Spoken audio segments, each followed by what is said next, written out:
Hi guys! A blissful Sunday to all of us. So ngayon guys ay meron akong ginawang PT na naman. Ito ay Araling Panlipunan 4 Periodical Test. So ngayon ko lang siya na-upload. It's because busy kasi yung aking schedule for my activities.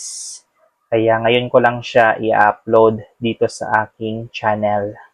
So, meron itong TOS or Table of Specification or sa Tagalog, talaan ng espesifikasyon at ginawan ko na rin siya ng answer key or susi sa pagwawasto. Ayan, so ngayon ko lang siya i-upload guys kasi hectic at saka busy yung aking schedules.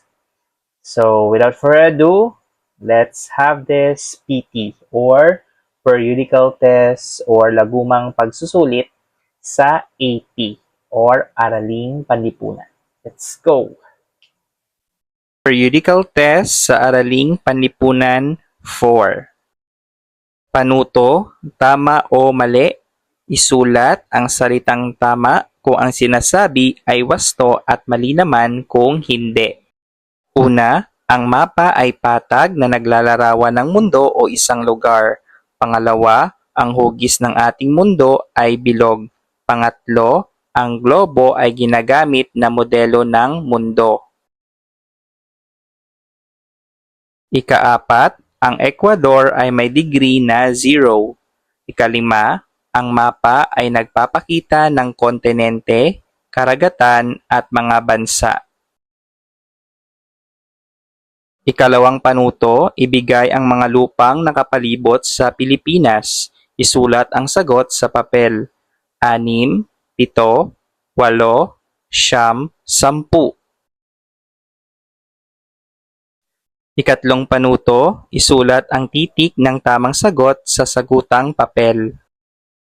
11, tumutukoy ito sa lupang nasa ilalim ng dagat.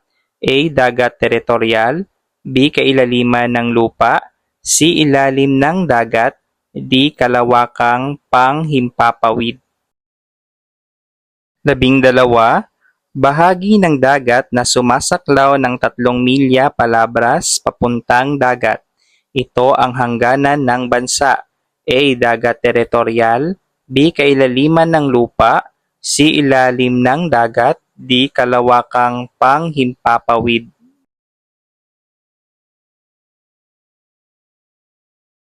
13, ito ang tumutukoy sa bahagi ng kalawakang sumasakop sa teritoryong lupain at karagatan ng Pilipinas.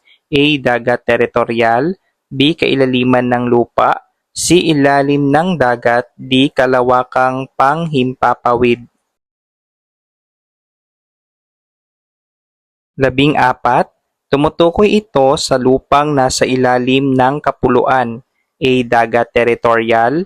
B. Kailaliman ng lupa. C. Ilalim ng dagat. D. Kalawakang panghimpapawid. 15, sumasakop ito sa lahat ng mga dagat na nasa pagitan at nag-uugnay sa lahat ng pulo, maging anuman ang lawak at sukat. A. Dagat teritorial. B. Kailaliman ng lupa. C. Ilalim ng dagat. D. Mga dagat na napapaloob sa Pilipinas. Ikaapat na panuto, isulat ang salitang tama kung ang pahayag ay tama at mali naman kung hindi. 16, ang Pilipinas ay isang kapuluan na binubuo ng malalaki at maliliit na mga pulo. 17, ang teritoryo ay importante sa bawat mamamayan at may tungkuling pangalagaan ito laban sa mga dayuhan. 18, kung walang batas na nangangalaga sa pag-aari at pag-aangkin ng teritoryo, magiging madali para sa mga dayuhan ang pagpasok sa alinmang teritoryo. 19, ang mga problemang may kinalaman sa pag-aari ng mga lugar na nasa sakupan ay nakabubuti sa Pilipinas kung hindi makipag-ugnayan sa mga karatig bansa nito. 20, ang teritoryo ay sukat ng lupain na nasasaklaw ng jurisdiksyon ng isang bansa.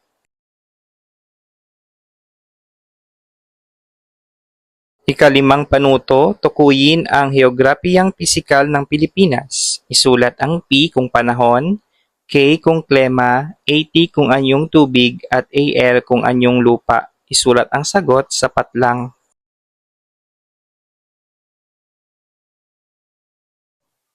Dalawamput isa, Boracay. 22, Chocolate Hills, Bohol. 23, Pating. 24, Taglamig. 25, Pagsanghan Falls.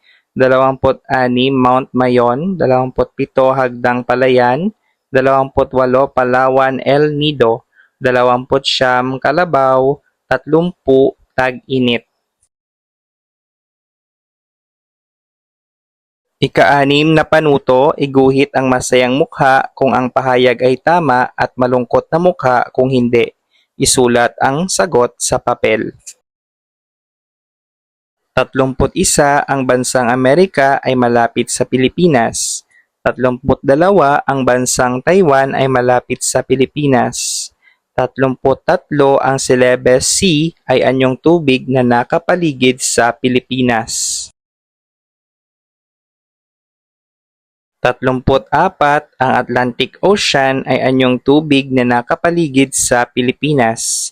35, ang lokasyong insular ay tumutukoy sa mga bansang nakapaligid dito.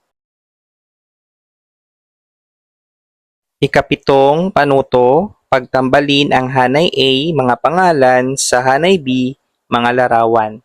Titik lamang ang isulat sa sagutang papel. 36, Bulkan. 37, Talampas. 38, Burol. 39, Kapatagan.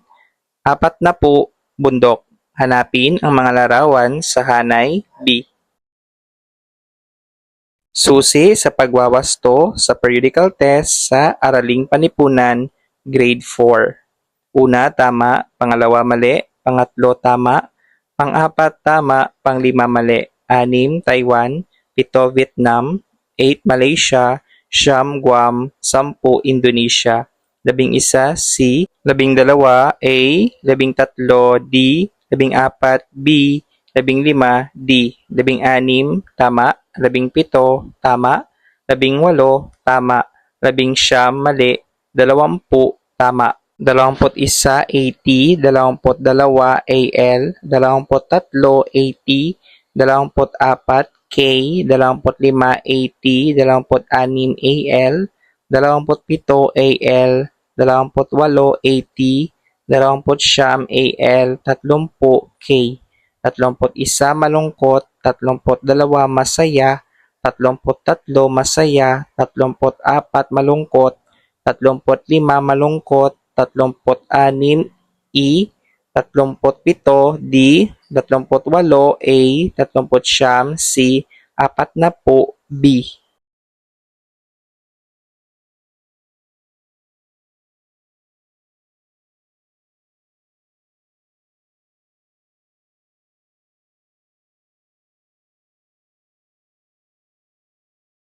TOS or talaan ng espesipikasyon. Nakikilala ang globo bilang modelo, representasyon ng mundo. Nagagamit ang mapa bilang patag na modelo ng grapikal ng mundo. Natatalakay ang mga espesyal na guhit sa globo. Natutukoy ang tiyak at relatibong lokasyon ng Pilipinas sa pamamagitan ng mga kalupaan at katubigan na nakapaligid dito, na ipapaliwanag ang lokasyong bisinal at lokasyong insular. Natutukoy ang teritoryo ng Pilipinas ayon sa kasaysayan at saligang batas.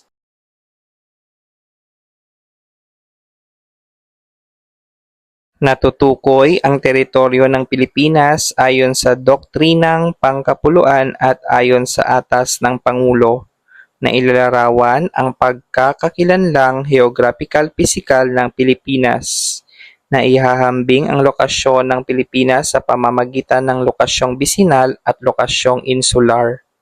Natutukoy ang katangiang geographical ng Pilipinas. Kabuuan 100%, bilang ng items 40, pag-ayos ng items 40. So that's all guys ang aking ginawa sa Araling Panipunan 4 na periodical test. So, complete na siya. Meron na siyang TOS at saka susi sa pagwawasto. Ayan. So, if you are new in my channel, don't forget to subscribe and hit the notification bell para updated ka sa mga videos na aking pinopost. And also educational and vlogs. Like and share na rin para makatulong din sa iba. Alright? And thank you for watching. Ingat! Bye!